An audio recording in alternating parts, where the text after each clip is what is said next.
မိတ်ဆွေက online ပေါ်မှာကိုပိုင် content ဗီဒီယိုတွေတင်ပြီးတော့ဝင်ငွေရှာနေတဲ့သူဆိုရင်ဒီဗီဒီယိုကိုမကြော်ပဲကြည့်သွားလိုက်ပါအားလုံးပဲမင်္ဂလာပါခင်ဗျာကျွန်တော်ဒီနေ့ဒီဗီဒီယိုမှာမိတ်ဆွေတို့ကိုမျှဝေပေးသွားမှာကတော့ online ပေါ်မှာကိုပိုင် content ဗီဒီယိုတွေတင်ပြီးတော့ဝင်ငွေရှာနေကြတဲ့သူတွေအတွက်ဗီဒီယိုအတင်းတင်းလုပ်တဲ့နေရာမှာကျွန်တော်လိုအပ်တဲ့ဓာတ်ပုံတွေဗီဒီယိုတို့ထားလေးတွေကိုပိုက်ဆံပေးစရာမလိုပဲနဲ့ download free ဆွဲယူလို့ရမယ်ကျွန်တော်တို့ software လေးတစ်ခုကြောင့်ကိုဒီဗီဒီယိုမှာမျှဝေပေးသွားမှာဖြစ်ပါတယ် okay ပါဒီ software လေးရဲ့နာမည်ကတော့ Pinterest လို့ခေါ်ပါတယ်ဒီ software လေးထဲမှာတော့ကျွန်တော်ဗီဒီယို editing လုပ်တဲ့နေရာမှာရန်ကိုအသုံးဝင်တဲ့ဓာတ်ပုံလေးတွေဗီဒီယိုတို့ထားလေးတွေကိုကျွန်တော်တို့အနေနဲ့ပိုက်ဆံပေးစရာမလိုပဲနဲ့ download ဆွဲလို့ရမှာပဲဖြစ်ပါတယ်okay ပါဒီ Pinterest software လေးကိုဘယ်လိုမျိုးအသုံးပြုရမလဲဆိုတာကျွန်တော်နဲ့အတူတူလေ့လာကြည့်လိုက်ကြရအောင် okay ပါဒီ Pinterest software လေးကိုတော့ကျွန်တော်တို့အနေနဲ့ iOS မှာရော Android မှာရောကျွန်တော်တို့ Play Store နဲ့ App Store တွေမှာအလွယ်တကူ download ဆွဲလို့ရပါတယ် okay ပါဒါကြောင့်မလို့ကျွန်တော်တို့အနေနဲ့ကျွန်တော်တို့ရဲ့ Play Store software လေးတွေကိုဝင်လိုက်ပါမယ် software တွေကိုရောက်ပြီဆိုရင်တော့ကျွန်တော် search bar လေးမှာ PINTEREST ဆိုပြီးတော့ကျွန်တော်တို့အနေနဲ့ရိုက်ချပေးရမှာဖြစ်ပါတယ် Pinterest လို့ရိုက်ချမှန်းမယ်ဆိုရင်တော့ဒီမှာပေါ်လာတဲ့ software လေးတွေကိုကျွန်တော်တို့အနေနဲ့ download ဆွဲပေးလိုက်ပါ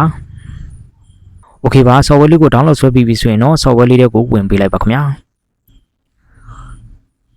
okay ပါကျွန်တော်တို့အနေနဲ့ account ဖွင့်ဖို့အတွက်ကိုယ့်ရဲ့ဖုန်းထဲက Google account နဲ့ကျွန်တော်တို့ချိတ်ဆက်လိုက်မှာပဲဖြစ်ပါတယ်ဒီအောက်မှာရှိတဲ့ continue with Google ဆိုတာကိုနှိပ်ပေးလိုက်ပါပြီးပြီဆိုရင်တော့ကျွန်တော်တို့ရဲ့ဖုန်းထဲက Google account တစ်ခုနဲ့ပေါ့နော်ကျွန်တော်တို့ချိတ်ပေးလိုက်ပါဒီညမှာ agree and share ကိုနှိပ်ပေးလိုက်ပါဒီနေရာမှာတော့ကျွန်တော်တို့ရဲ့မွေးသက်ဂရစ်ပေါ့နော်မွေးသက်ဂရစ်ကိုကျွန်တော်တို့ဖြည့်ပေးရမှာဖြစ်ပါတယ်ဒီနေရာမှာနည်းနည်းမှားရင်လည်းဘာမှဖြစ်ပါဘူးအစစ်အမှန်ထည့်ကြမလို့ပါဘူးမွေးသက်ဂရစ်လေးဖြည့်ပြီးပြီဆိုရင်တော့ဒီအောက်မှာရှိတဲ့ next ကိုနှိပ်ပေးလိုက်ပါ okay ပါဒီနေရာမှာတော့ယောက်ျားလေးမိန်းကလေးကိုရွေးချယ်ပေးလိုက်ပါဒီနေရာမှာတော့ကျွန်တော်တို့ရဲ့ region ကိုပြပေးပါလိမ့်မယ် next ကိုပဲဆက်နှိပ်ပေးလိုက်ပါခင်ဗျာဒါဆိုရင်တော့ဒီနေရာမှာကိုအနေနဲ့ကျွန်တော်တို့ Pinterest software ထဲမှာကိုအနေနဲ့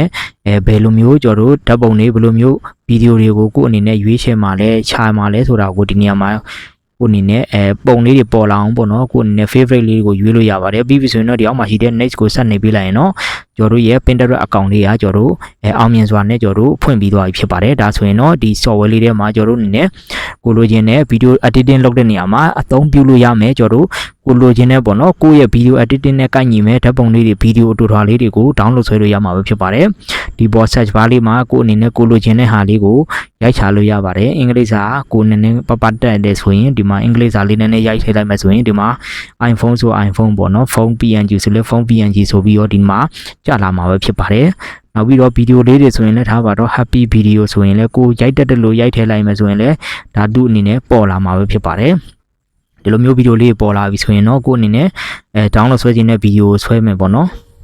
okay ပါဒီလိုမျိုးဗီဒီယိုလေးပေါ်လာပြီဆိုရင်တော့ကိုအနေနဲ့ download ဆွဲလို့ရပြီပေါ့နော် okay ပါ download ဘယ်လိုဆွဲရမလဲဆိုတာကိုကျွန်တော်ပြပေးပါမယ်ဖုန်းထဲကိုထွက်လိုက်မယ်ပြီးရင်တော့ကျွန်တော်တို့ download ဆွဲခြင်းတဲ့ဓာတ်ပုံလေးကိုနှိပ်လိုက်ပါမယ်ပြီးပြီဆိုရင်တော့ဒီအောက်မှာရှိတဲ့အဆက်ကလေး3ဆက်ကိုနှိပ်ပေးလိုက်ပါပြီးရင်တော့ဒီမှာရှိတဲ့ download image ကိုနှိပ်လိုက်မယ်ဆိုရင်တော့ဒီဓာတ်ပုံလေးကကျွန်တော်တို့ရဲ့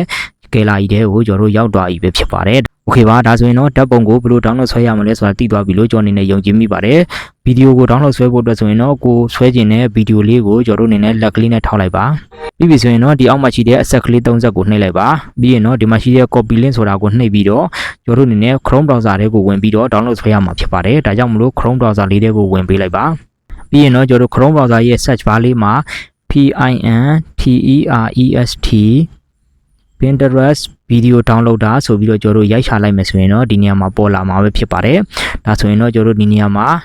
link လေးကိုပေါ့နော်ခုန link လေးကိုဒီနေရာမှာ paste လုပ်မယ်ပြီးပြီဆိုရင်တော့ဒီအောက်မှာရှိတဲ့ကျွန်တော်တို့ download ဆိုတာကိုနှိပ်ပေးလိုက်ပါဒါဆိုရင်တော့ကျွန်တော်တို့ download ခလုတ်လေးကြာလာမယ်ပေါ့နော်ကိုဆွဲခြင်းတဲ့ဗီဒီယိုလေးကိုဒီနေရာမှာတွေ့ရမယ် download ဆွဲခြင်းနဲ့ဆိုရင်တော့ဒီမှာရှိတဲ့အနည်းအောင် download တဲ့ဗီဒီယိုကိုနှိပ်လိုက်မယ်ဆိုရင်တော့ဒီမှာ download complete ဆိုပြီးတော့ကျွန်တော်ဗီဒီယိုလေးကကျွန်တော်တို့ရဲ့ gallery ထဲကိုရောက်သွားပြီဖြစ်ပါတယ်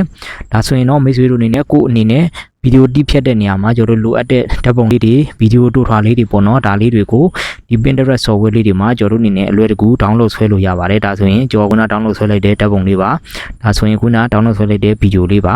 download ဆွဲရတာလည်းအရင်မခက်ဘူးပေါ့နော်ဒါကြောင့်မလို့မိတ်ဆွေတို့အနေနဲ့ကိုအနေနဲ့ online ပေါ်မှာဗီဒီယိုတင်ပြီးတော့ဝင်ငွေရှာခြင်းနဲ့ဆိုရင်တော့ဒီ software လေးကိုဆောင်ထားတဲ့ဆိုတဲ့အကြောင်းကိုဒီဗီဒီယိုလေးမှာမျှဝေပေးလိုက်ပါတယ်ခင်ဗျာ